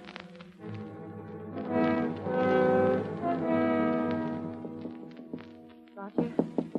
Roger? Yeah? It's Isabel. What do you want? Let me in, please. No. Please, it's terribly important. Robert said that I know. But he said it would be all right this time. You sure? Yes. Yes, please. All right. Now, what do you want? I want to talk to you, that's all. What about that's so important? Roger, why don't you ever leave your room anymore? Can't you guess? Do you think I hate you? Isabel, I don't know what to think anymore. You do, don't you? I warned him.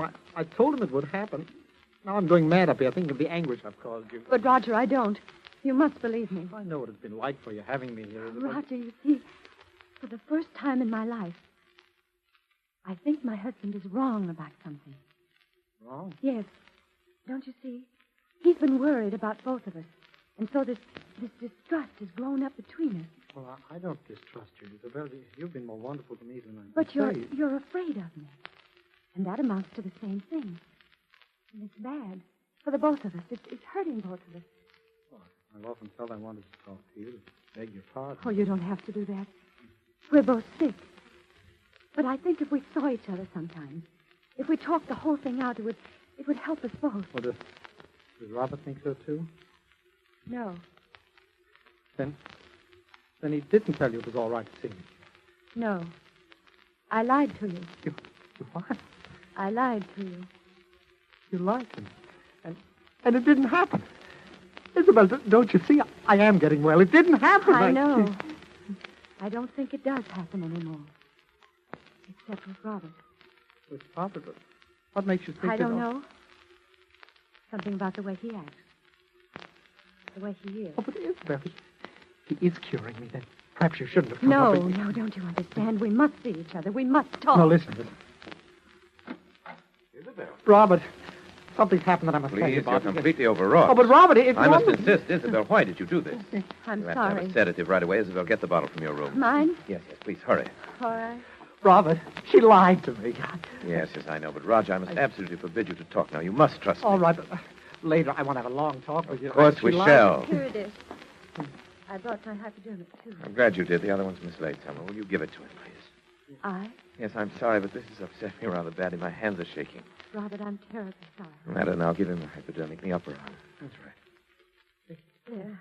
Thank you. Leave us now, please, Isabel. All right. How are you feeling now, Roger? Well, I'm fine, Robert. I think I'm better than I've been in months. I know you're better. That's why I was so upset to see you. Why, Robert? Can't tell you all my reasons now, but you must trust me and believe in me. Oh, I do, but... Only that I'm afraid for your health. Roger. No.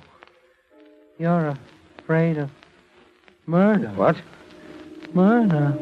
Roger, listen to me. Roger. Murder. Roger, what are you talking about? Roger. Roger!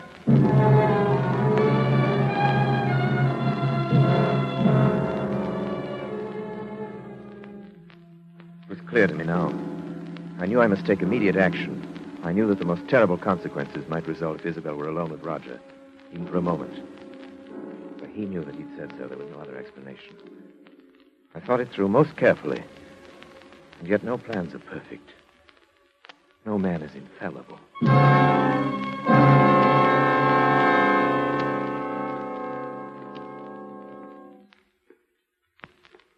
Isabel! Robert, frightened. What are you doing? Nothing. Don't lie to me, Isabel. I'm not. I You were was coming from Roger's room. No. No, I swear I won't. Isabel, don't you understand that you're sick? That I've insisted on these things for your own good and his. All right. I was going to talk to him, but I haven't. Oh, Isabel. Why do you try to tell me that? But it's true, Robert. Really true. Is it? Roger? Roger? What's the matter? Look. Robert. No, it couldn't be. It is. He's dead. Dead. Hypodermic by his side, the drug, your hypodermic. But it's only a Except sedative. that in large enough quantity, it's fatal. You knew that. Oh, Robert, don't listen to me. Isabel, why? Why, I warned you. Robert, look at me. It's Isabel. It's your wife. You can't. Oh, no. Where are you going? Come back. I'm going to call the police.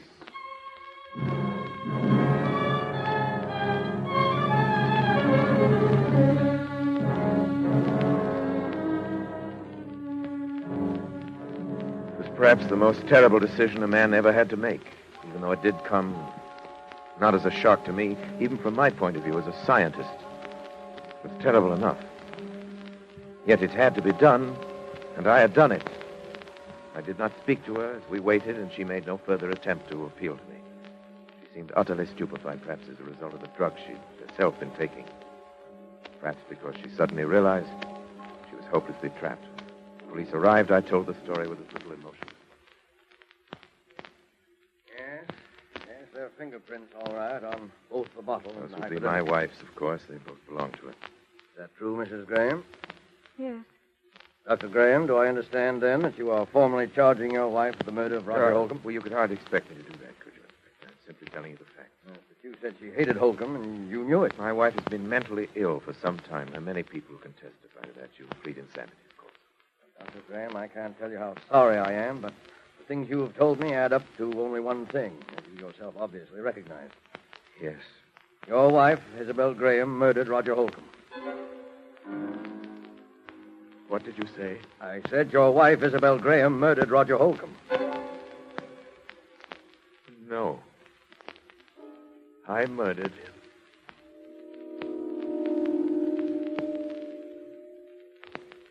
What? I tried to make it appear that Isabel had done it. And I succeeded. But I killed him.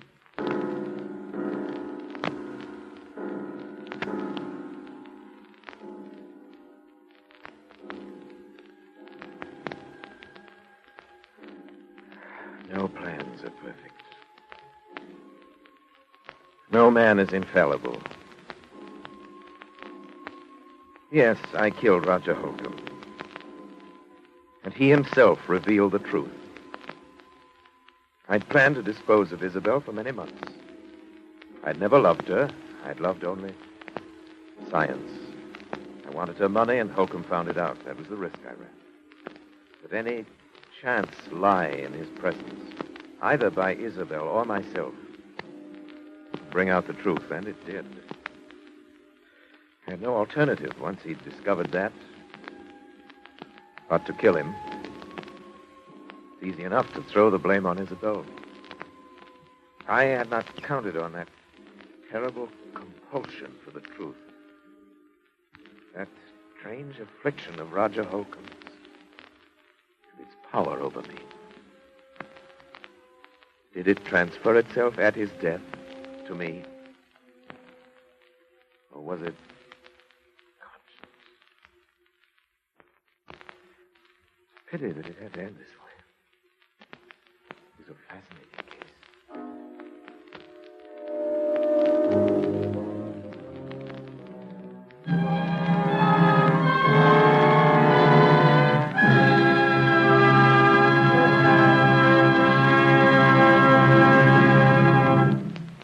And so closes Lazarus Walks, starring Orson Welles. Tonight's tale of Suspense.